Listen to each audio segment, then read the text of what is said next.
नमस्कार। तो आज हम बात करने वाले हैं इनरॉन स्कैंडल के बारे में। इनरॉन दुनिया का सबसे बड़ा स्कैम माना जाता है। करीब $70 बिलियन का ये स्कैम था, जिसके लिए बहुत ही कॉम्प्लेक्स अकाउंटिंग मेथड्स यूज की गई थी। इनरॉन एक ऐसा स्कैम माना जाता है जो कि सबसे बड़ा ही नहीं, सबसे कॉम्प्लेक्स भी था। तो आज हम इस पूरे स्कैम को सिंप्लीफाई करेंगे और बहुत ही आसान भाषा में इसे समझेंगे। So let's start. Houston natural gas और इंटरनॉर्थ, इन दो कंपनीज के मर्जर के बाद इनरॉन बनी। इनरॉन एक एनर्जी ट्रेडिंग कंपनी थी जो कि इलेक्ट्रिसिटी, नेचुरल गैस इन जैसी चीज़ों की ट्रेडिंग करती थी। तब इनरॉन के जो एग्जिस्टिंग बिजनेसेस थे वो कुछ खास परफॉर्म नहीं कर रहे थे, इसलिए इनरॉन प्लान कर रही थी कि वो तेज़ी से आगे बढ़े, जिसके लिए उन्हें नए बिजनेसेस स्टार्ट करने थे। और उसके लिए उन्होंने मैकेंजी एंड कंपनी इस कंसल्टेंट को हायर किया ताकि मैकेंजी इनरॉन को बिजनेस स्ट्रेटेजी के बारे में बताए। जब इनरॉन के सीईओ मिस्टर केनेथ ले ने मैकेंजी को अप्रोच किया तो मैकेंजी ने इस प्रोजेक्ट के लिए जेब स्किलिंग नाम के कंसल्टेंट को अपॉइंट किया और फिर जेब स्किलिंग इनरॉन की जो बिजनेस स्ट्रेटेजी है उस पर काम करने लगे। मिस्टर जेब स्किलिंग की जो स्ट्रेटेजीज थी वो इनरॉन के लिए काफी अच्छा काम करने लगी, जिसके चलते इनरॉन ने जेब स्किलिंग को ही हायर कर लिया। जेब स्किलिंग के आने के बाद कंपनी अलग अलग रिस्क के बिजनेसेस में एंटर करने लगी ताकि वो तेजी से ग्रो हो पाए। 1990 में इनरॉन ज्वाइन करने के बाद स्किलिंग ने तुरंत एंड्रू फेस्टो को हायर किया। एंड्रू फेस्टो कॉम्प्लिकेटेड डील्स करने के लिए जाना जाता था और शुरुआत से ही स्किलिंग के और इनरॉन के इरादे क्लियर थे। उन्हें चीज़ों को कॉम्प्लिकेट करना था। वो शुरुआत से ही चाहते थे कि अगर कोई डील अच्छा परफॉर्म करती है तो वो कंपनी के फाइनेंशियल स्टेटमेंट्स में दिखेगी, और अगर कोई डील अच्छा परफॉर्म नहीं करती है तो हम उसे छुपा देंगे। और उसके लिए उन्हें ज़रूरत थी कुछ ऐसे लोगों की जो चीज़ों को और भी कॉम्प्लिकेटेड बना सके ताकि एक्चुअल रियलिटी को कोई देख ना पाए। इनरॉन में आते ही स्किलिंग ने परफॉर्मेंस रिव्यू सिस्टम पर काम करना शुरू किया। शुरुआत में इनरॉन का performance review system respect, integrity, communication और एक्सेलेंस इन चीज़ों के बेसिस पर परफॉर्मेंस रिव्यू करता था। लेकिन स्किलिंग के आने के बाद ये क्राइटेरिया चेंज हो गया और स्किलिंग ने क्राइटेरिया ये रखा कि जो लोग कंपनी को ज़्यादा प्रॉफिट कमा कर देंगे उनका परफॉर्मेंस अच्छा माना जाएगा। तो अपने बिजनेस को तेज़ी से बढ़ाने के लिए कंपनी कई सारी हाई रिस्क डील्स करने लगी। कई सारे ऐसे बिजनेसेस में एंटर करने लगी जो कि काफ़ी रिस्की थे। Company internet, broadband, power plants, commodity trading in जैसे कई सारे अलग अलग बिजनेसेस में एंटर करने लगी। इनमें से कुछ आइडियाज और बिजनेसेस वर्कआउट हुए लेकिन ज्यादातर फेल हो गए, जिसके चलते कंपनीज को लॉसेस भी होने लगे। तो कंपनी के तीनों इंपॉर्टेंट लोग यानी कंपनी के फाउंडर केनेथ ले, कंपनी के सीईओ एंड्रू फेस्टो और कंपनी के सीईओ जेब स्किलिंग, तीनों का भी मकसद ये था कि कंपनी को तेजी से आगे बढ़ाना है। लेकिन इस प्रोसेस में कंपनी के कई सारे प्रोजेक्ट्स फेल होने लगे, जिसमें कंपनी को लॉसेस होने लगे। अब कंपनी चाहती थी कि अपनी जो इमेज है उसे बरकरार रखा जाए, इसलिए वो उन लॉसेस को छुपाने लगे और कंपनी को फेक रेवेन्यू दिखाने लगे। साथ ही अपने लॉसेस को अवॉइड करने के लिए कंपनी को जरूरत थी और ज्यादा प्रॉफिट कमाने की, जिसके लिए कंपनी को कैपिटल की भी जरूरत थी। इसलिए कंपनी अलग अलग कॉम्प्लेक्स चीजें करके डेट उठाने लगी, यानी कर्ज लेने लगी। और ये सारी चीजें करने के लिए कंपनी को अनइथिकल कॉम्प्लेक्स चीजें करने की जरूरत थी, जिसमें स्किलिंग और एंड्रू फेस्टो दोनों भी मास्टर थे। तो पहला मास्टर स्ट्रोक स्किलिंग ने 1992 में खेला। उसको पता था कि इन सारी चीज़ों को छुपाने का और ज़्यादा रेवेन्यू दिखाने का सिंपल तरीका यह है कि अकाउंटिंग की मेथड चेंज की जाए। इसलिए उन्होंने यूएस के capital market regulator SEC that is securities and exchange commission के पास ये प्रपोजल डाला कि इनरॉन को हिस्टोरिकल कॉस्ट अकाउंटिंग मेथड की बजाय mark to market accounting method use करने के लिए अलाउ किया जाए। और फिर 1992 में कंपनी के ऑफिस में एक बहुत बड़ी पार्टी हुई। पार्टी इसलिए नहीं थी कि इनरॉन ने नया बिजनेस शुरू किया है या फिर इनरॉन को कोई बिजनेस बहुत अच्छा परफॉर्म किया है। पार्टी इसलिए भी नहीं थी कि कंपनी ने कुछ इनोवेट किया है। पार्टी इसलिए थी कि SEC ने इनरॉन को mark to market accounting use करने के लिए अलाउ किया था। अब ये चीज़ किसी भी कंपनी के लिए उतनी खास चीज़ नहीं होती है, लेकिन इनरॉन के लिए ये बहुत ही इंपॉर्टेंट चीज़ थी, क्योंकि उनके फ्रॉड के इरादों के लिए ये चीज़ उनके लिए बहुत ज़रूरी थी। और यहाँ से ही उनका फ्रॉड का सफ़र शुरू हुआ। तो 1992 से पहले Enron historical cost accounting use कर रही थी और 1992 से उन्हें mark to market accounting use करने के लिए अलाउ किया गया, जिसके बाद वो mark to market accounting use करने लगे। तो पहले समझते हैं कि हिस्टोरिकल कॉस्ट अकाउंटिंग क्या होती है और मार्क टू मार्केट अकाउंटिंग क्या होती है। साथ ही ये भी समझेंगे कि इन दोनों के बीच क्या डिफरेंस होता है। तो पहले समझते हैं हिस्टोरिकल कॉस्ट अकाउंटिंग को। हिस्टोरिकल कॉस्ट अकाउंटिंग में जिस प्राइस पर एसेट को बाय किया गया है वो प्राइस बैलेंस शीट पर दिखाई जाती है। फॉर एग्जाम्पल, किसी लैंड को 10 करोड़ रुपए में खरीदा गया है तो 10 करोड़ रुपए बैलेंस शीट पर दिखाए जाएंगे। फिर 2 साल बाद उस लैंड की कॉस्ट चाहे कुछ भी हो, उसे उसी कॉस्ट पर दिखाया जाएगा। इसे कहते हैं historical cost accounting. Historical cost accounting का प्रॉब्लम यह है कि कई सारी चीज़ों की प्राइस बाद में चेंज हो जाती है जो कि हिस्टोरिकल कॉस्ट में दिखाई नहीं जाती। फॉर एग्जाम्पल, अगर कंपनी ने कहीं पे इन्वेस्ट किया है, जैसे कि 100 करोड़ रुपए किसी कंपनी में इन्वेस्ट किए हैं, बाद में उस कंपनी की शेयर प्राइस बढ़ गई है जिससे वो 100 करोड़ की इन्वेस्टमेंट 150 करोड़ की हो गई है, तो हिस्टोरिकल कॉस्ट अकाउंटिंग में वो कंपनी 150 करोड़ बैलेंस शीट पर नहीं दिखा सकती। जिस प्राइस पर उसने शेयर खरीदे थे वही प्राइस उसे बैलेंस शीट पर दिखानी पड़ेगी, यानी बैलेंस शीट पर उस एसेट की वैल्यू 100 करोड़ रुपए ही रहेगी। जिसके चलते हिस्टोरिकल कॉस्ट अकाउंटिंग में कई बार ऐसा प्रॉब्लम हो जाता है कि एसेट्स की जो एक्चुअल वैल्यू है वो बैलेंस शीट पर नहीं दिखती है। तो फिर ऐसे में मार्क टू मार्केट अकाउंटिंग आपके काम आती है, क्योंकि इस प्रॉब्लम को mark to market accounting solve करती है। चलो तो देखते हैं कि मार्क टू मार्केट अकाउंटिंग कैसे काम करती है।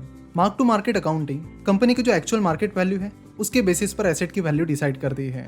जैसे कि अगर कंपनी ने किसी और कंपनी के शेयर 100 करोड़ में खरीद लिए हैं और बाद में उस कंपनी की शेयर प्राइस बढ़ने से उसकी एक्चुअल वैल्यू अब 150 करोड़ हो गई है, तो मार्क टू मार्केट अकाउंटिंग के अनुसार उस एसेट की वैल्यू 150 करोड़ रुपए ली जाएगी, यानी उस एसेट की जो एक्चुअल वैल्यू है वो ली जाएगी।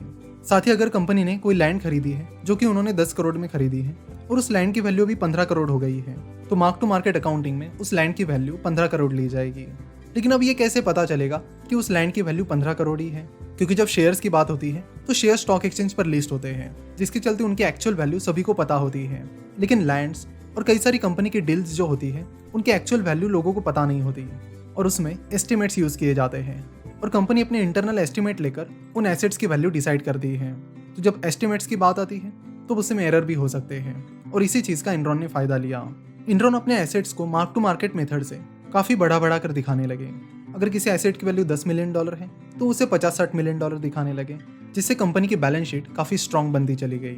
यही नहीं, इस मेथड का उपयोग उन्होंने प्रॉफिट एंड लॉस स्टेटमेंट में भी किया, अपने रेवेन्यूज और प्रॉफिट बढ़ाने के लिए।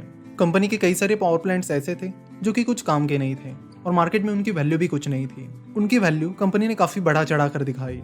फॉर एग्जाम्पल 1992 में कंपनी ने साइथ एनर्जीज के साथ एक डील की।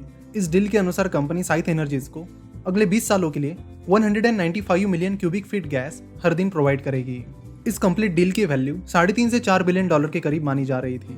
जैसे ये डील डन हुई, कंपनी इस डील की जो साइज है वो अपने प्रॉफिट एंड लॉस स्टेटमेंट पर दिखाना शुरू कर दिया। इवन उस टाइम तो ये जो डील है उसका ऑपरेशन तो शुरू भी नहीं हुआ था, लेकिन इससे पहले ही इनरॉन ने इस डील की जो एस्टिमेटेड वैल्यू है वो अपने प्रॉफिट एंड लॉस स्टेटमेंट पर दिखाना शुरू कर दिया था, जिससे कंपनीज के जो रेवेन्यू है वो काफी बड़े दिखने लगे थे और कंपनी का प्रॉफिट भी, जबकि एक्चुअल ट्रांजैक्शन कुछ भी नहीं हुए थे, बस डील कंप्लीट हुई थी।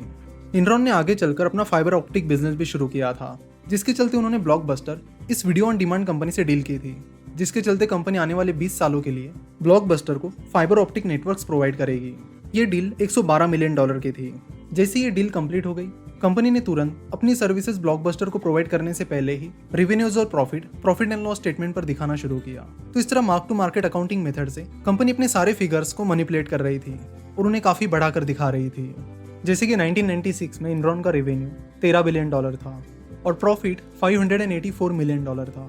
1997 में ये रेवेन्यू बढ़कर $20 बिलियन हो गया और नेट इनकम $105 मिलियन थी। फिर 1998 में रेवेन्यू $31 बिलियन हो गया और प्रॉफिट $703 मिलियन हो गया। और उसी तरह ये रेवेन्यू बढ़कर साल 2000 तक $100 बिलियन तक चला गया। अगर हम इसे रुपये में कन्वर्ट करते हैं तो उस टाइम $1 की वैल्यू 44 रुपीज़ के करीब थी। तो रुपीज़ में बात की जाए तो साल 2000 में इनरॉन का रेवेन्यू 4,40,000 करोड़ था, जो कि वाकई में एक बहुत बड़ी अमाउंट थी। और साल 2000 में इनरॉन का प्रॉफिट $979 मिलियन था। तो इस तरह के स्ट्रॉन्ग फाइनेंशियल्स की वजह से कंपनी की शेयर प्राइस लगातार बढ़ती चली गई और इनरॉन दुनिया की one of the largest companies में से एक बन गई। लेकिन लोगों को क्या पता था कि ये सारी फिगर्स ही झूठी है ना। उस टाइम .com बबल चल रहा था। अगर आपको .com बबल क्या था ये पता नहीं है तो उस पर भी हमने एक स्पेशल वीडियो बनाया था, जिसे आप नीचे डिस्क्रिप्शन में दी गई लिंक पर क्लिक करके देख सकते हो। तो .com बबल में जो इंटरनेट कंपनीज थी उनकी शेयर प्राइस लगातार बढ़ रही थी। कई सारी इंटरनेट कंपनीज ऐसी थी कि जिनका तो रेवेन्यू भी नहीं आ रहा था, फिर भी उनको बड़ी बड़ी फंडिंग मिल रही थी। इन्वेस्टर्स उनमें हेवीली इन्वेस्ट कर रहे थे इस आशा में कि इंटरनेट पर बेस्ड ये बिजनेसेस आगे चलकर बहुत अच्छा प्रॉफिट कमाएंगे। और इस बबल में जिन कंपनीज का अच्छा खासा बिजनेस मॉडल भी नहीं है उनमें भी लोग इन्वेस्ट करने लगे और उनकी भी शेयर प्राइस बढ़ने लगी।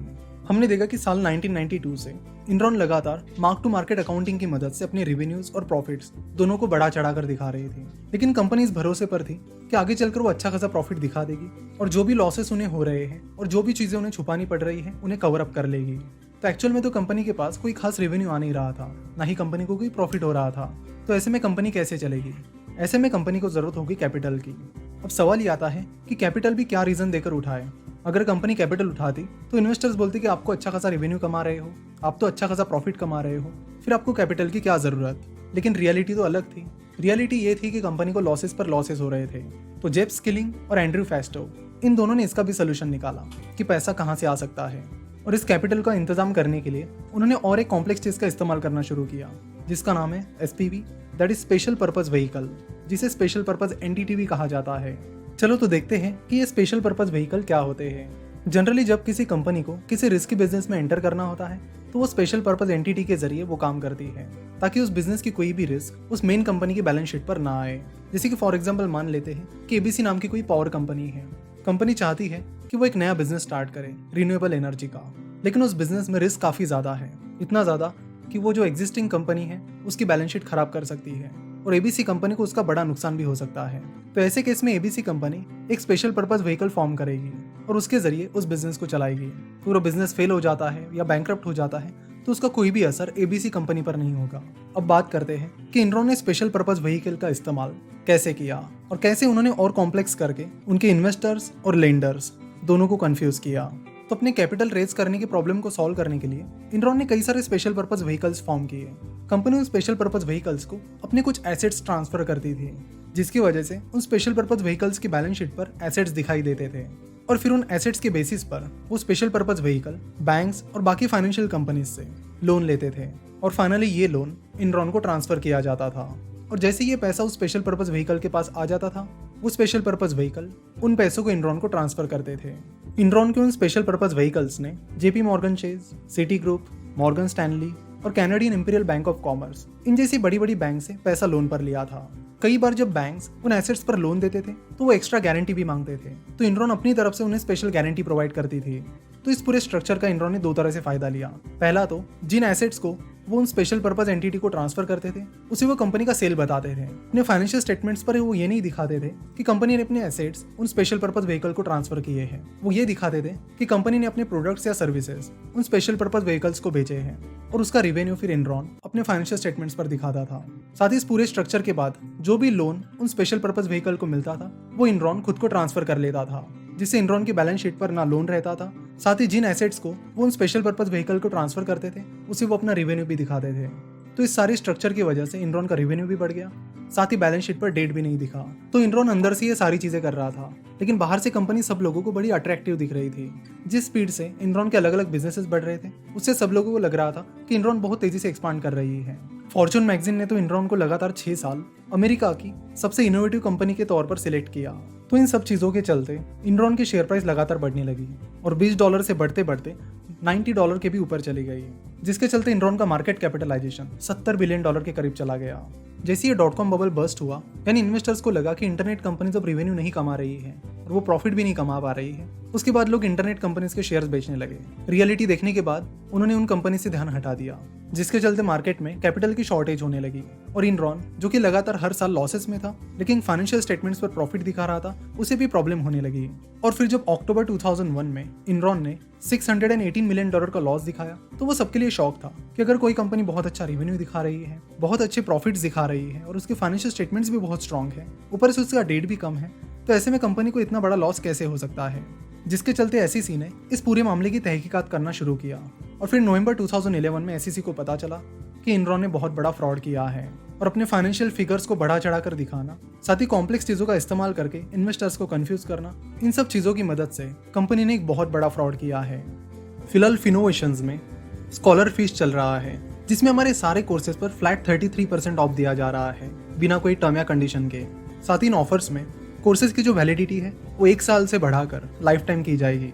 तो इस तरह की बहुत बड़ी ऑफर आपको शायद ही फिर कभी मिलेगी, तो इस ऑफर का जरूर फायदा लें। लिंक नीचे डिस्क्रिप्शन और कमेंट बॉक्स में दी गई है।